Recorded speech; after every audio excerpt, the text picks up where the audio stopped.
Hello and welcome to Radiance Revealed, the podcast. I'm your host, Dr. Jen Haley. I'm a board-certified dermatologist, fitness enthusiast, nutrition expert, and global explorer that over the years has uncovered that your skin is a true representation of your internal health. Each week, we will chat with leading health, wellness, and even spiritual experts who will reveal secrets to true health and vitality. My goal is to help you change small habits to give you the power to create a more balanced, aligned, and elevated version of yourself. Now let's dive in. Hi, everyone. Welcome back to this week's episode of the Radiance Revealed podcast, and I'm your host, Dr. Jen Haley, and I have the pleasure of welcoming Luisa Fanì. Did I say that correctly? Yes. Yes. From Italy. Thank you. She's a cosmetic chemist, and in Italy, she's a doctor of pharmacy. And I love following her on Threads and on Instagram because she has so much insight that's a different angle than we take from a dermatology perspective. But yet we are in such alignment. I just love the science that you bring behind what you have to say. So welcome to the show, Luisa. Well, thank you. Thank you. It's a pleasure and an honor to be here with you. Thank you for having me. Yeah, of course. We're all about educating everyone to empower them to take agency over their life without any ulterior motives. And, I know you help create skincare lines and you have your own line, but I really want to focus on the top 5 skincare myths today Yes, I because love that. and as a derm over 21 years now, I've seen so many trends come and go over the years. I can only imagine. Right? I know, and some things stick, and they're not the sexy things we see on TikTok. So let's start talking about some of those myths that you see that might rub a little under your skin. Yes, so there are a lot of skincare myths, but I have selected the top 5. The one that makes me the most upset, so to speak. The one I'm fighting the hardest to cancel. So the first one is that natural products are better or always better than synthetic ones. Expand on And that. so before I even start talking about this, I think it's important to define what natural actually means. And that is because there is not one single definition, but each brand kind of use the definition that they want. So some brands use the word natural if it's literally something that has been taken out or squeezed out a plant directly, for example, botanical oils.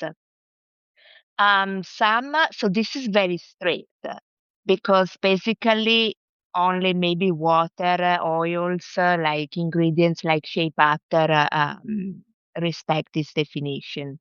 Some other brands define as natural something that it was originally extracted from a plant or animal, but today it is created in the lab.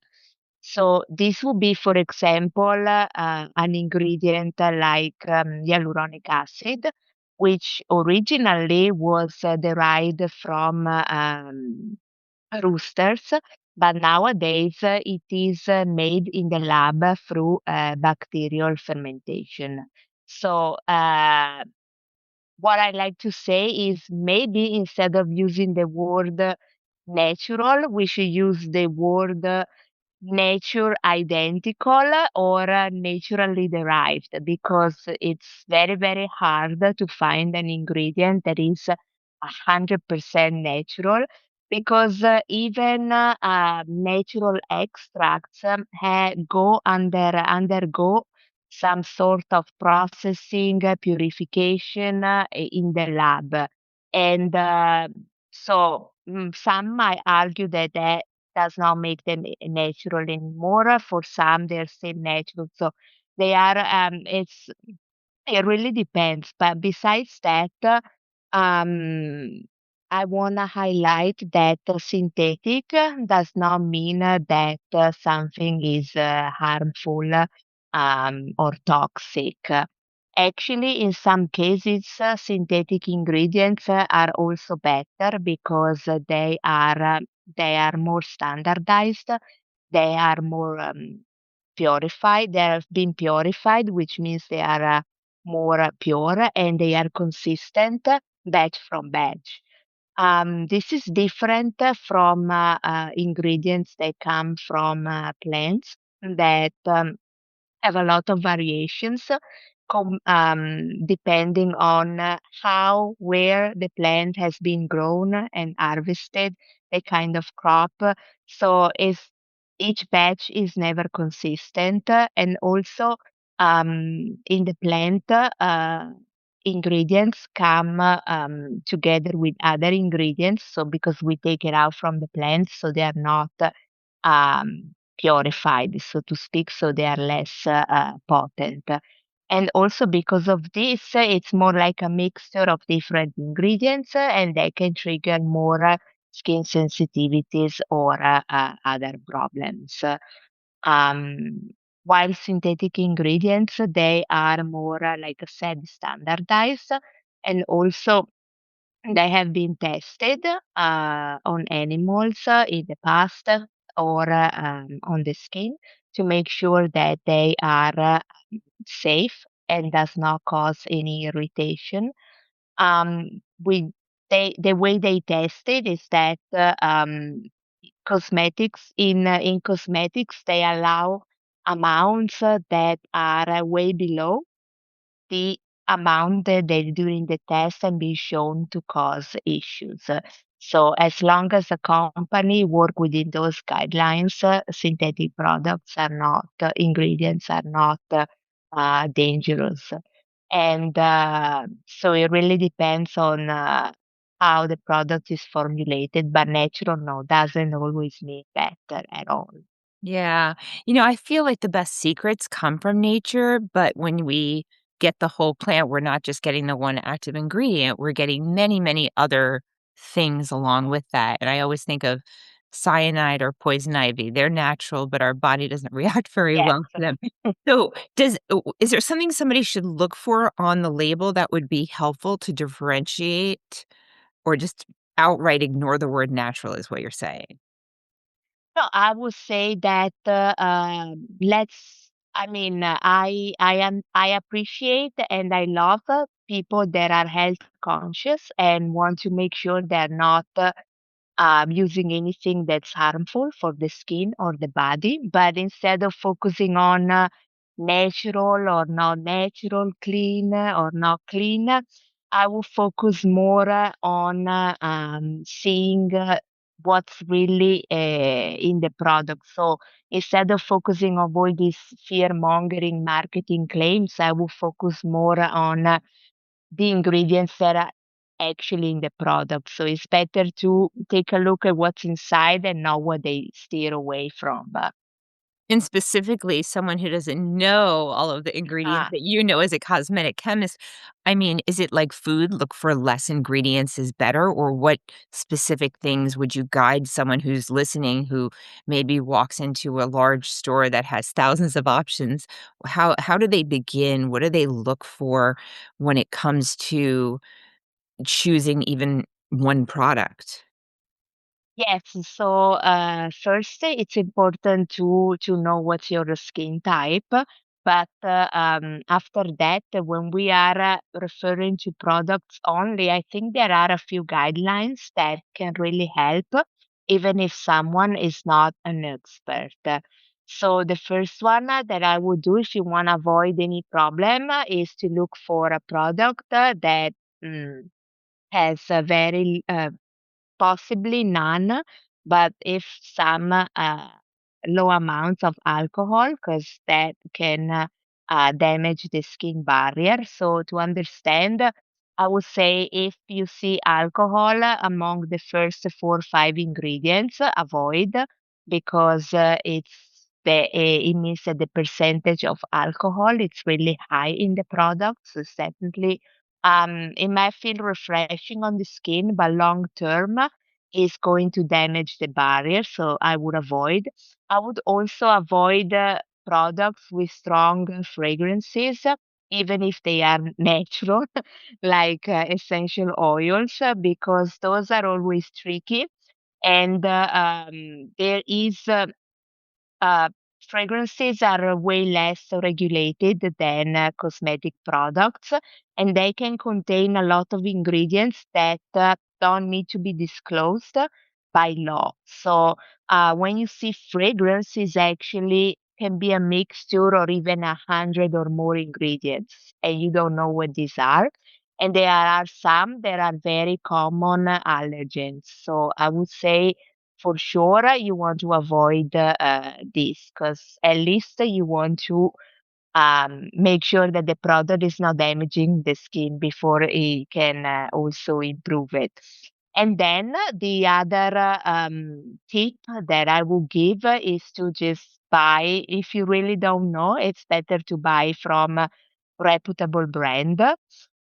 Now, I don't want to mention any brand specific, but I think everyone understands what I'm talking about. So if you go to Target or CVS or whatever, there are just brands that you see everywhere. And I think that if you really don't know, um, those are a safe bet.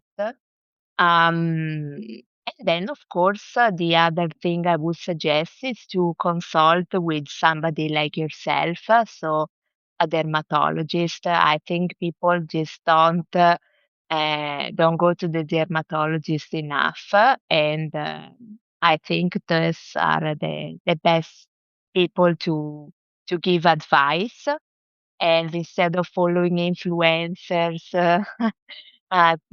teenagers influencers, I think a dermatologist is the best resource. Great, great. So that covers number one myth is natural doesn't always mean it's better. Look for simplified formulations by reputable companies. Avoid alcohol and don't be deceived with fragrance being natural because it still can be irritating to your skin barrier. Correct. Yes. Okay, what's the next myth? No, since I was talking about products that you see in Target or CVS, this connects directly to myth number two, that is that expensive products work better than drugstore or cheaper options. And this myth drives me insane because I have formulated hundreds of products, both for luxury companies or drugstore companies, and I can guarantee that the difference in price has nothing to do with the quality of the product and the ingredient. It's all about the brand positioning, and so when something is more expensive, it is because it it's more about this the achieving a status.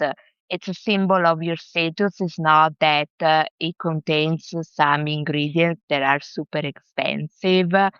There's literally the same ingredients that are in luxury products are in drugstore products. With that being said, I am not implying that all luxury products are bad. I would say that some are actually really, really good, and I love them as well. But I want the consumers to think about the fact that you are not actually paying for higher quality. You are paying for the advertising, the celebrities endorsement, the retail locations, and so on, which is fine. I mean, I love luxury objects. I makes me feel good about myself to be able to afford something that costs more. And but the difference is that I want people to understand. As long as people understand this, it's totally fine. What I don't want is that somebody that maybe cannot afford these products I don't want them to be thinking, oh, I'm missing out on some really good quality products, because that is not the case. So if you can afford it, perfect, enjoy it. I love it too. But if you cannot, it's totally fine. And there are products that cost $20 or even less, that are science based and are gonna give you great results, 100%. I completely So, agree with this. I've helped dozens of skincare companies start up, and often they start with white labeling, so yeah.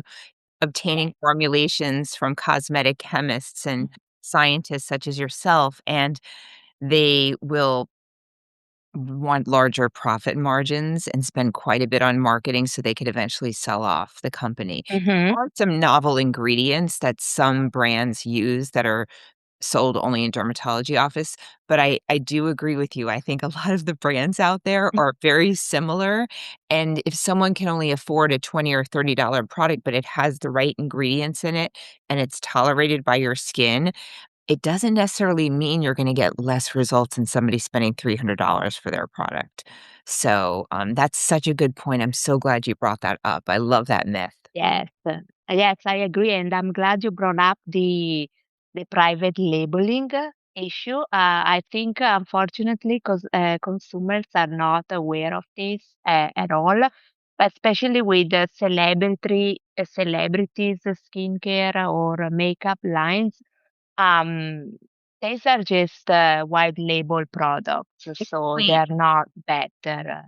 Yes, eh, even if they for cost more. yeah, for everyone listening, I'm sorry to interrupt you, but for everyone listening, can you just explain what the white labeling means so people understand what we're talking about?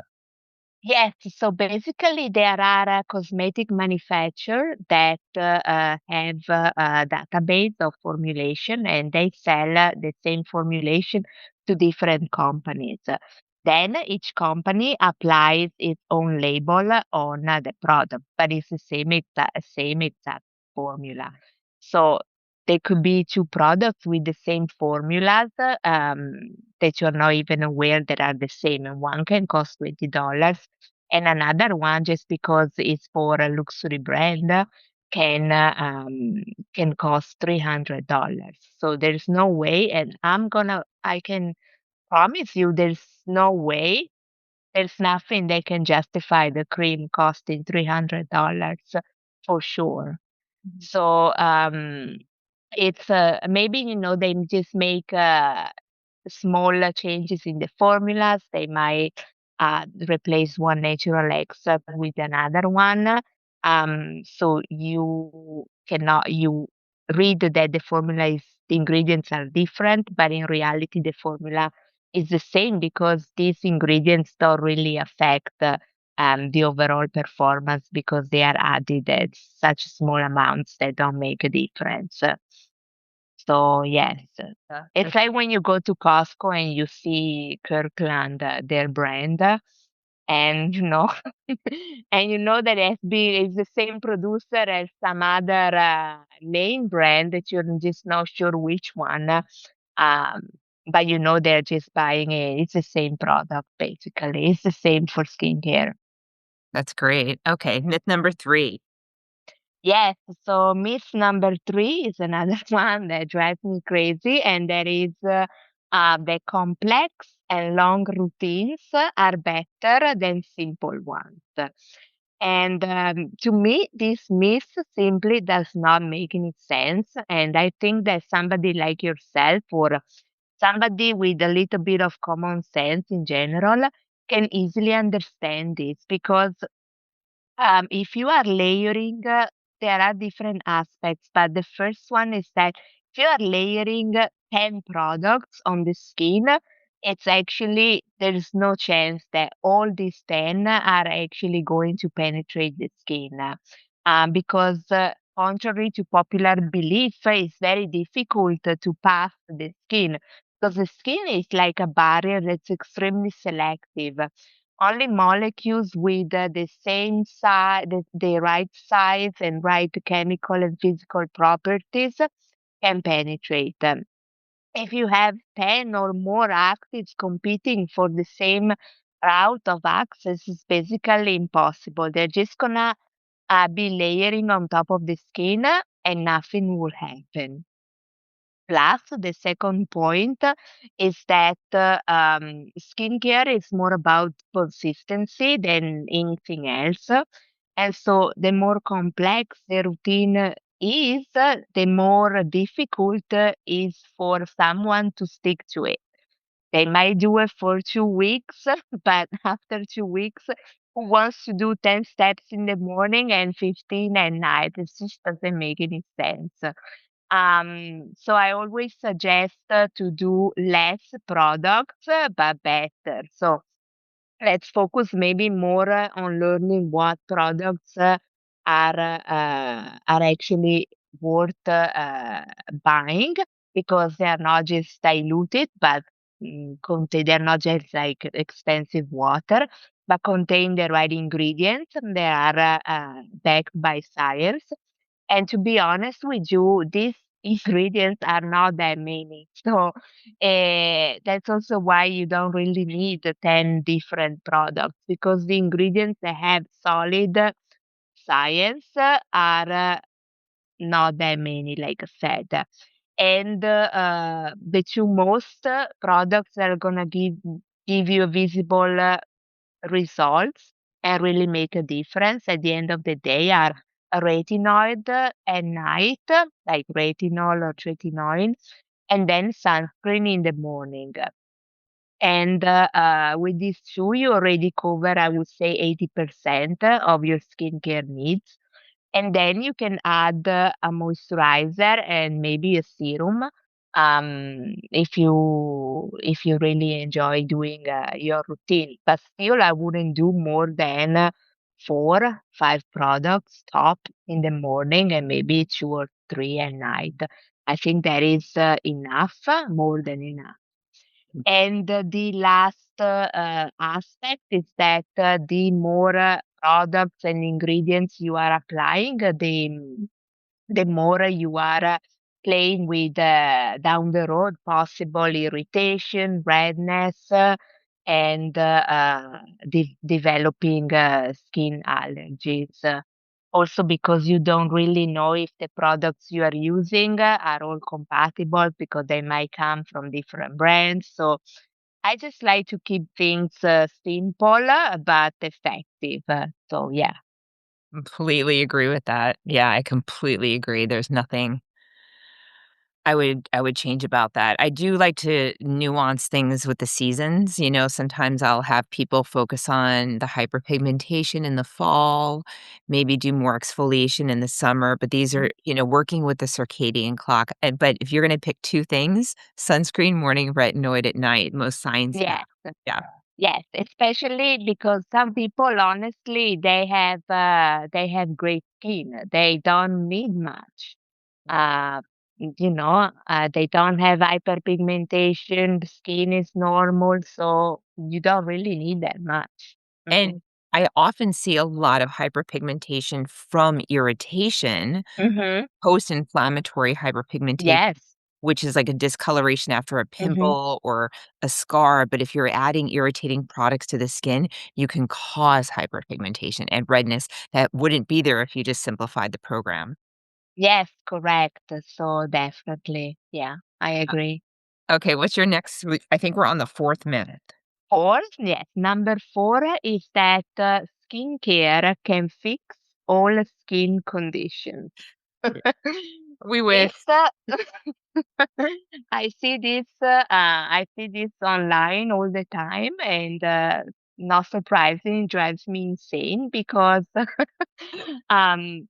I said, they all drive me insane. But this one most than the others because it really blows my mind. I think that people can, they think that just oh, I have acne, I can just apply a cream that I buy or if somebody recommends me online, not understanding that some skin conditions are actually need medical attention and cannot be treated just with skincare products. So, for example, acne or eczema, psoriasis, those might need medication, not just skincare products. So I would encourage again people to go see a dermatologist because they also need to investigate on what's causing these conditions. So it could be lifestyle, it could be hormones, it could be menopause.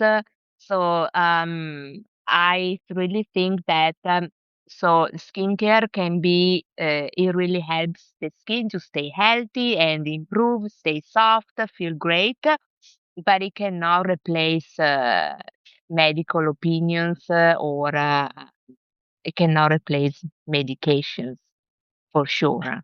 Definitely. What's your opinion on this as a dermatologist? Well, the reason why I became a dermatologist was because I was amazed at how the skin reflected internal health. So, if your skin is screaming at you, if you have a dermatitis or a rash or, even acne, there's something going on inside. And often it's related to the gut and the health of the gut and the health of other organs. So, I always take a holistic approach to that. And I think about skincare all the time and how much we focus on our face and applying all the creams to our face. Yet at age 80 or 90, the way our body skin looks doesn't look much different from our face. So, if the food we eat, the levels of stress we have, the air and water quality we have, even the thoughts in our mind will create micro expressions that can give us a heavy face or a happier face. All of these things really matter over time. So I think it's so much deeper than skincare. While skincare is important to nourish and protect from the outside in, it's really the inside out that's going to make the biggest difference over time. Yes, I agree 100%. And I'm always surprised that people worried about maybe, some ingredient that is in their cream, while at the same time have no problem in eating junk food or drinking alcohol that are known to cause problems. So I see that what you're saying, that the skin is an organ, and so it is affected by everything else that's going on in the body. And so yes, I think certain conditions need a more in-depth investigation for sure. Right. And applying a cream is not the solution.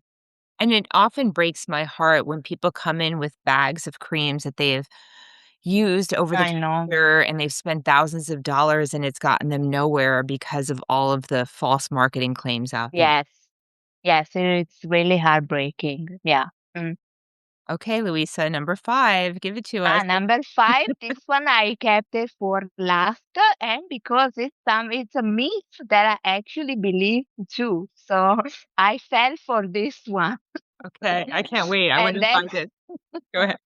and that is that if a product gives you a tingling sensation or burning sensation, it means that it's working. This is a myth because it actually doesn't mean anything, but it could mean that the product is irritating your skin and your skin is reacting to the product or certain ingredients right away. So it could be related to certain ingredients that your skin doesn't like, or it could be the formulation. For example, it could be that the product has a wrong pH, so it's too low, too acid, and that's why you feel this tingling sensation. Or it could be because, again, there's alcohol sometimes gives you that feeling because it is irritating for the skin. And so, unfortunately, the thing with skincare is that we apply products every day, but they don't work right away. So we don't see results. And I understand that people, need something to motivate them to keep applying.